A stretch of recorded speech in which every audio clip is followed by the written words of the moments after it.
everyone, and welcome to this Hangout. Today I'm talking about the systems approach and operating models. Why does every organization need an operating model? And it doesn't matter whether you're a big organization or a small organization, you still need an operating model. The operating model is just like the skeleton of a human body. It's the skeleton of the organization. It helps you to actually identify when you start your business of what is your capabilities, what are you going to deliver, and how you're going to deliver it. So from that perspective, as a startup, it really helps you to understand your organization, what it's going to look like, and what will you develop into. If you're a big organization, it helps you to actually stay on track with your vision and your strategy, so that when you actually become so big and you're a global organization, you understand what are the products that you offer your customers, and you can, when you get feedback from your customers, you can also understand what is differentiating you from other organizations. So an operating model is, for me, the most important part of your business case, or even from your strategy and your vision. And it will actually start off with what do you want to achieve, and then from there onwards you will take the why, and that is how you implement it through your operating model. And the methodology that I use is called the systems approach, or otherwise also the process approach.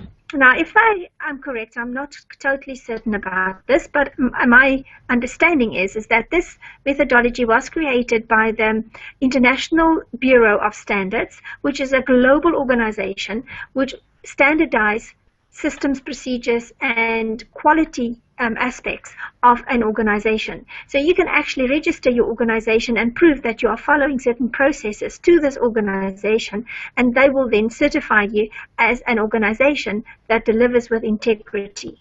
They've developed the systems approach to actually help organizations to define how they should actually certify their processes with them. And they call it the systems approach. And that means that you look at your organization as a system. So there will always be an input, and there will always be some form of service or product that you create, and that's the output that you then create and deliver to your customers. It's very important that you actually get the feedback from your customers to tell you how you're performing against your strategy, and also against the standards that you said you would deliver. So it's very important then, from a systems approach, to understand what standard are you offering your customer, what is your products actually going to deliver. Then you have to measure against that you said you're going to deliver, and then that will give you feedback to make sure that you stay on track and you deliver what you've promised your customer. I've also used another approach, which is called the theory of constraints. And that was created by Eli Goldratt, and he wrote a book,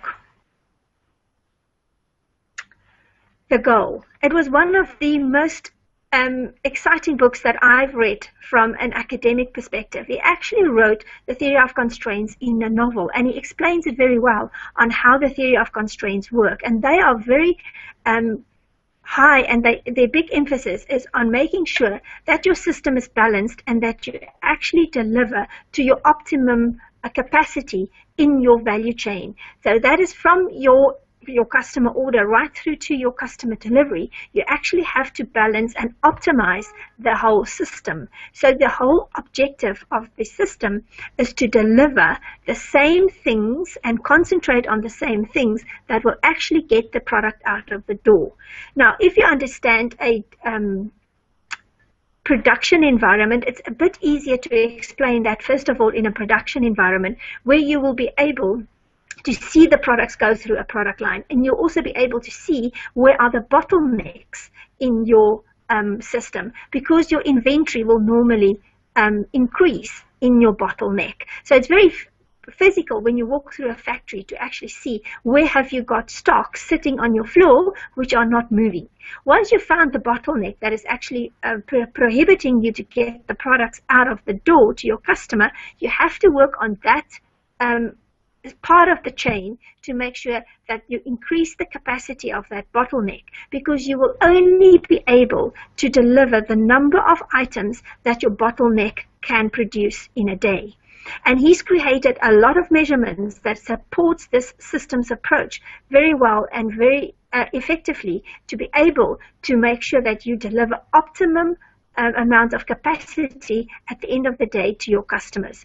When you then have spare capacity, you can then start looking at how am I going to increase my sales to get the capacity and balance the sales to the capacity if you've got spare capacity. So for me, he was the first person that I ever knew that was saying, let's increase the cake rather than let's cut cost and let's reduce cost when we go into a recession or when there is difficult times in an organization. So there's two ways you can actually optimize your organization. You can either say my costs are too high and then reduce your cost, which is always good. But once you've come to your optimization on your cost cutting, you then have to say, but how do I make the cake bigger and increase my sales to adjust for the spare capacity that I have? You then have to work with your sales department to actually increase your sales rather than just concentrating on reducing your cost.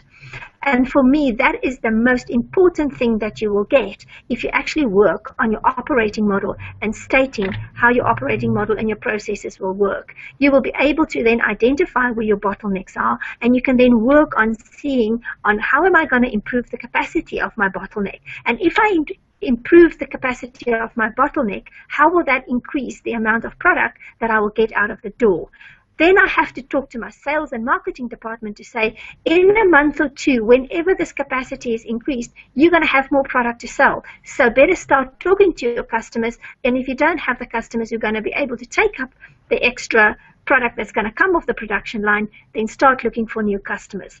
This way, your production line and your marketing and sales teams work as a team together to make sure that they sell the optimum amount of product that you can produce. Now, this works in the same way for the service industry. It's just easier to actually explain it first of all, and once you understand it, the concepts are the same. Doesn't matter whether you are in a production environment or in a service industry. If you follow the two approaches and the two methodologies and create your operating model, it will help you to optimize your production capability, and it will help you to sell your products that you actually produce. That is what I emphasize in my trainings, and that is what market-based productivity is all about. Please visit me if you want to know more at marketspaceproductivity.com and sign up. Come and take the tour and see what you will benefit from actually working with me. Hope to see you soon on another hangout, and remember, it's marketspaceproductivity.com.